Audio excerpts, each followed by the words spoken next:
It's podcast day. It's podcast day. Welcome in.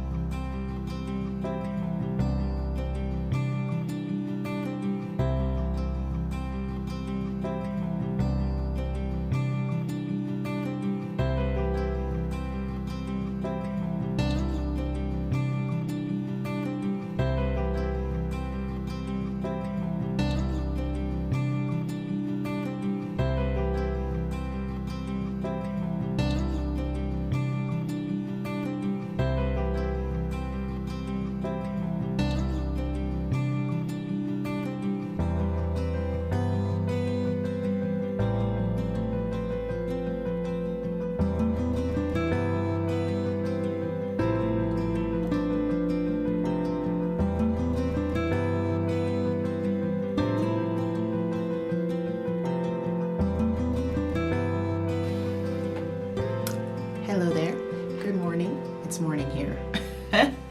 I am turning on this camera because I have a desire to put out this video on YouTube. I have the intention to rejoin you all out here on this platform. And I realize that I have so much video building up of things that over the course of the last couple of months I wanted to share with you. And what's been stopping me is the thought of how to organize all of that, because some of it has memories wrapped up in it from a couple months ago. So it was starting to feel kind of aged in my mind, and I was wondering, would it still be valuable to share? And then I reminded myself that this YouTube channel is like my online journal, and that I often like to go back and revisit my own videos to see what I was doing at any given time. So the answer is yes, those memories are valuable. You see I'm holding on to my cup this morning for a little warmth. It's December 24th, it's Christmas Eve. And I have hot coffee that I'm very grateful for.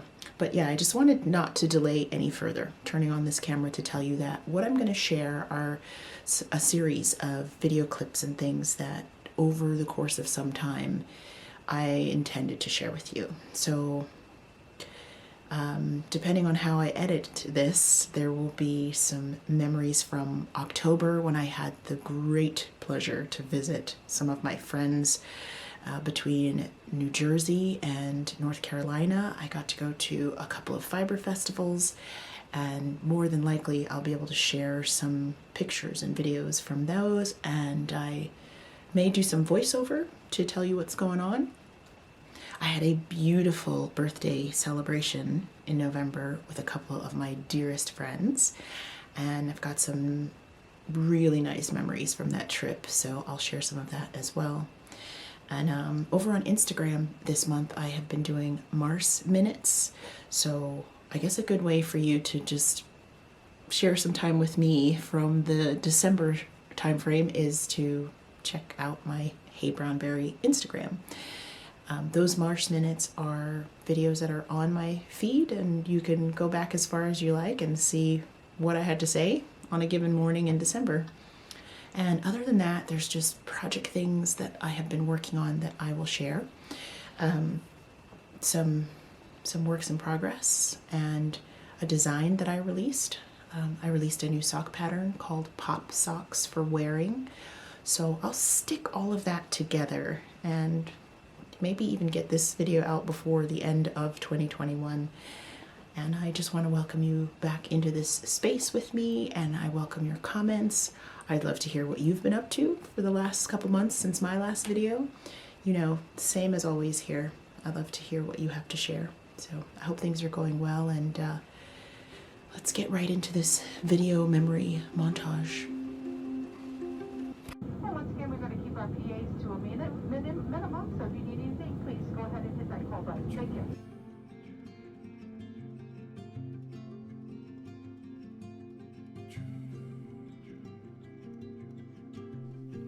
In the month of October, my hubby Drew and I were invited up to New Jersey, to spend some time with my dear friend Anne. Anne Choi is the proprietor behind Middlebrook Fiberworks, and she has a farm in New Jersey where we had the privilege to go and do some farm sitting for her while she was traveling. We decided to turn the whole trip into just one big getaway weekend, so before I show you Anne's adorable animals, I'll share with you some of the things that we did before Anne left for her trip.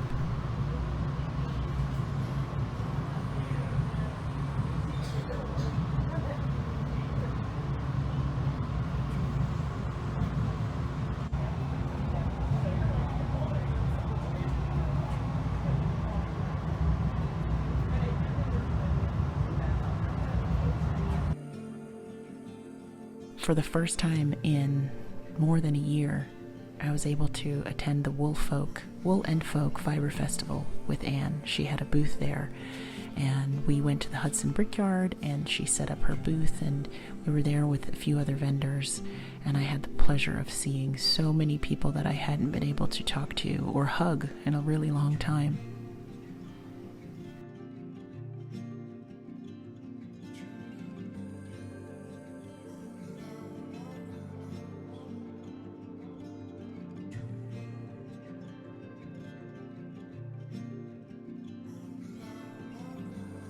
We really had a great time exploring New Jersey and New York City, but of course, the highlight of the whole trip at that point was spending time with Anne's Shetland sheep and her new goats. Hey, buddy. Well, good morning to you.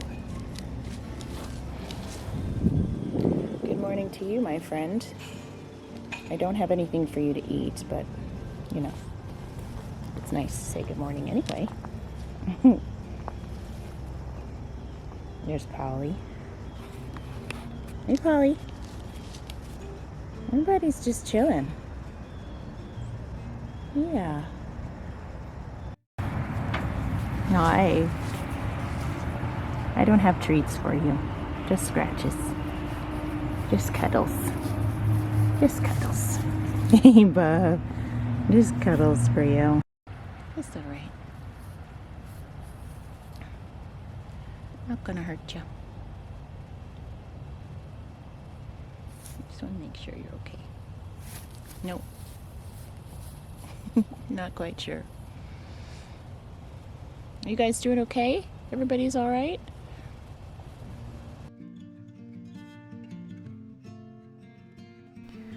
We were so lucky to have this experience because it's so different from our everyday life here in Florida. To spend time in the mornings and evenings tending to the animals, doing the farm chores, it was really a treat. We feel pretty lucky that Anne trusted us with her babies. It was good to spend time getting this fresh view on where my yarn comes from.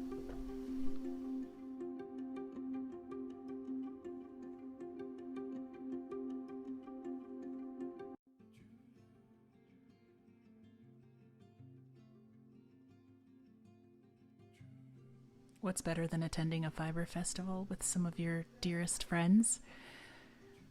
A second one. I was happy to be in the booth with my wonderful, wonderful friend Maria, who has a business under the name Ninja Chickens. Many of you know Maria and have seen her featured here on the podcast. We went to the Southeastern Animal Fiber Fair this year called SAF, and I helped Maria set up her booth and hung out with her over the course of 3 days at that festival. It was a fantastic time, and I was so, so proud of all the beautiful plant-based magic she was putting out into the world. Such a good time.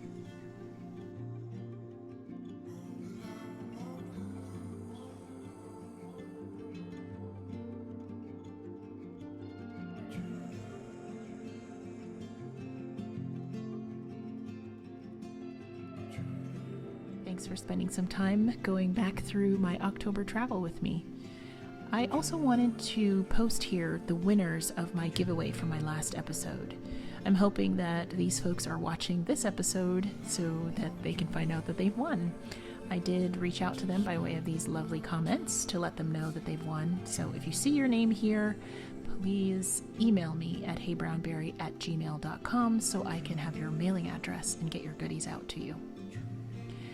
Next up, I want to tell you about my current sweater project. I'm making Emalje by Emily Greene. It is an all-over cabled sweater, and I'm making it in Middlebrook Fiberworks vintage number 8. I'm using the DK weight in this gorgeous natural color. So I'll share a little bit more about that with you now.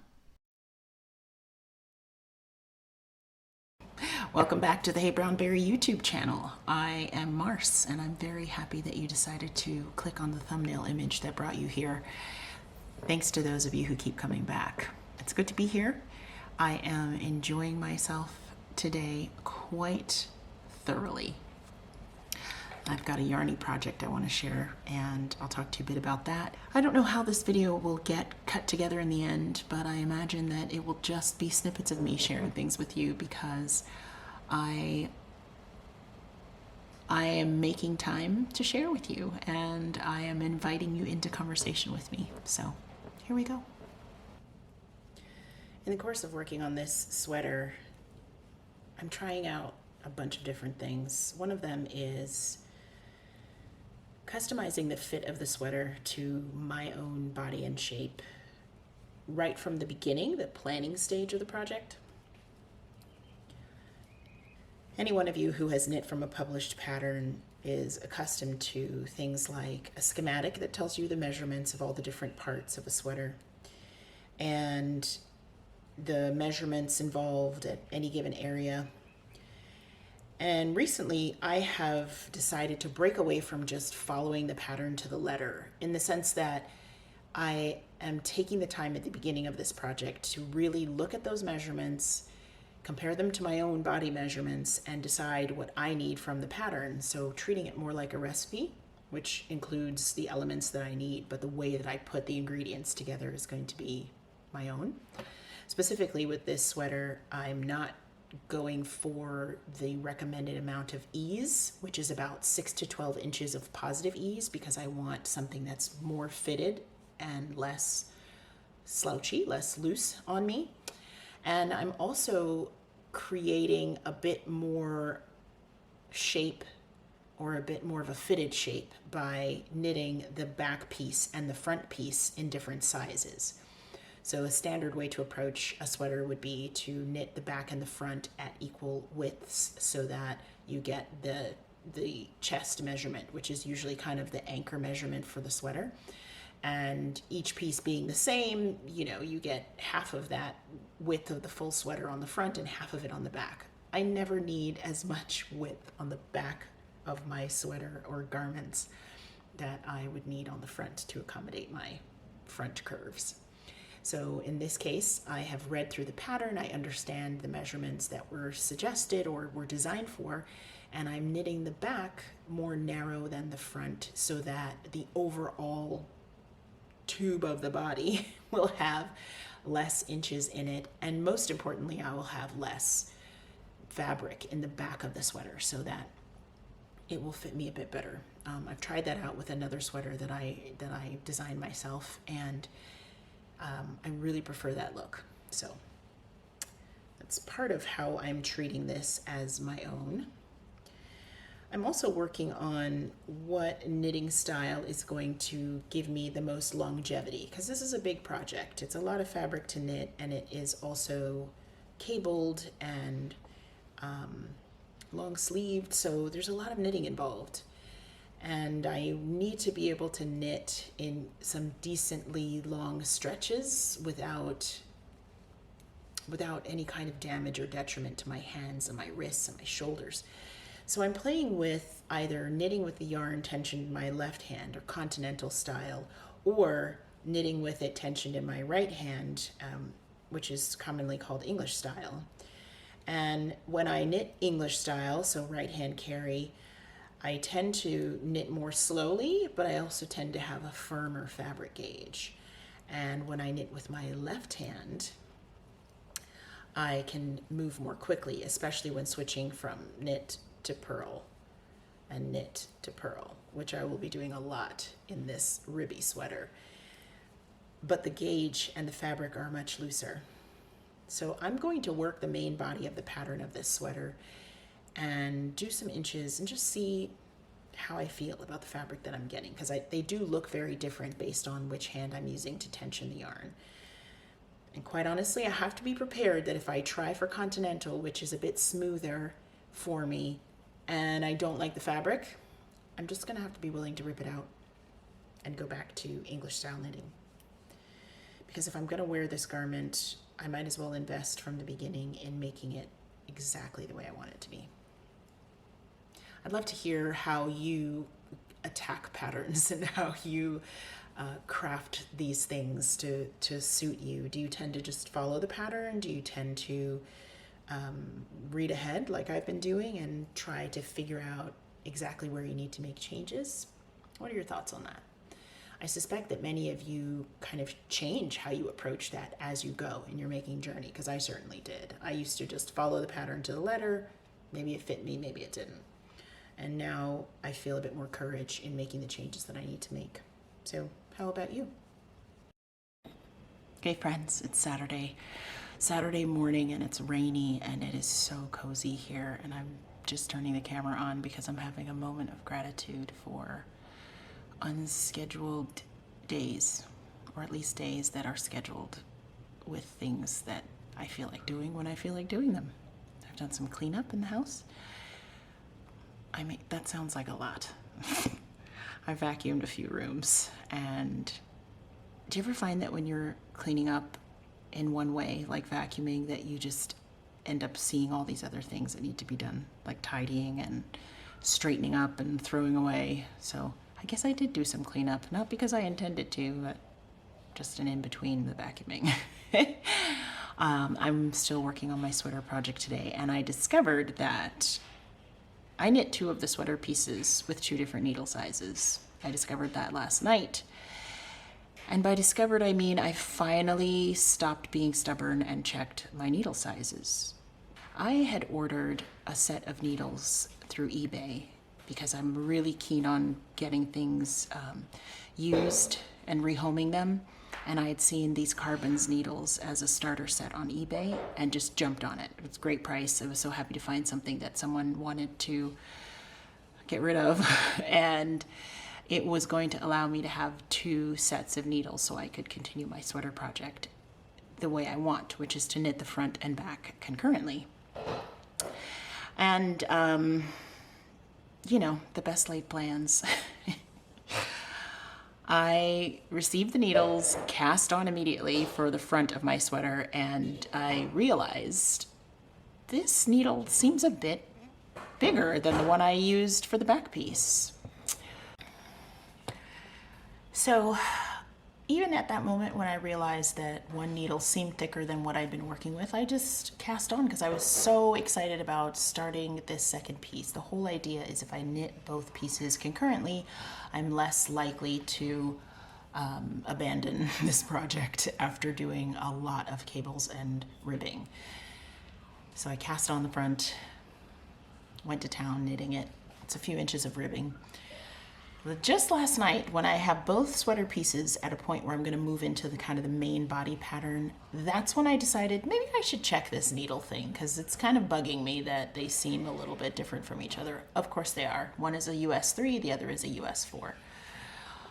So they're, you know, 1/4 millimeter off from each other. That's a 3.25 and a 3.5 millimeter. And even in the fabric, when I look at it now, I can't really tell. In fact, it's mostly in the cables that I've made that I can see that there's more density on the smaller needle size. Anyway, sometimes I just chuckle at the fact that I had an opportunity to stop and check, but I didn't because the US 3 was in a pocket in a needle case that was labeled US 4. That's not a reason not to double check when you're trying to do something like I'm trying to do. So yeah, I had that moment of, seriously, Mars? I'm past that now because I've decided I actually like the fabric on the smaller needle, and now because of getting this eBay win, I have 2 sets of the same Carbons needles in a US 3.25 millimeter, and that's what I'm going to continue with. Now, it's going to give me a good gauge, and in fact I think it's going to give me even closer to the pattern suggested gauge. But I have to consider the fact that this denser fabric might mean I'm going to need more yarn. And this yarn is a somewhat limited edition from Middlebrook Fiberworks.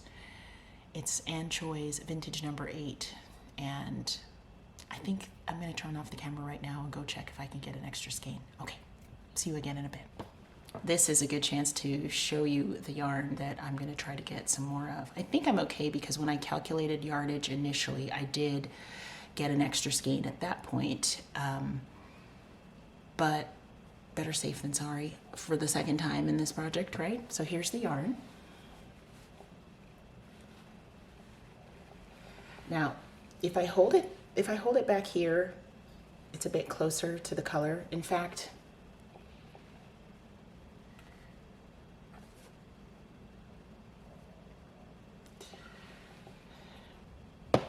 what you're seeing on the camera now is much lighter. It's a tan gray, lots of brown undertones, light brown undertones, and it's a delicious color.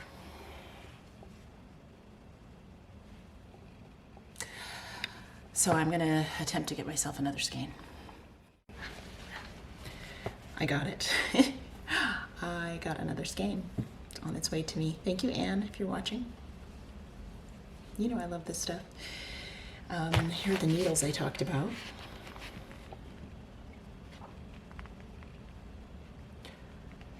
So the Carbons needles have a metal tip and then I guess a carbon center. What I know is that the needle tips are very pointy, and I like that, especially for cables. If I'm cabling without a cable needle, it's very helpful. And the center part has a bit of drag on it, which is pretty good. You know, it all depends on the project, how much drag you want on your needle or not. But this set, you know, came with 5 sizes and extra cables in this really cool case that zips, and it was just over half of what it normally retails for by buying it used. So I'm very pleased about that. As for the sweater progress, I'm starting, it's bottom up, it's knit in pieces and it's seamed. So I've started, this is the back, which is made a couple inches longer than, maybe not quite a couple inches, but it's made a little bit longer than the front. It has a center cable. It's got a center cable panel.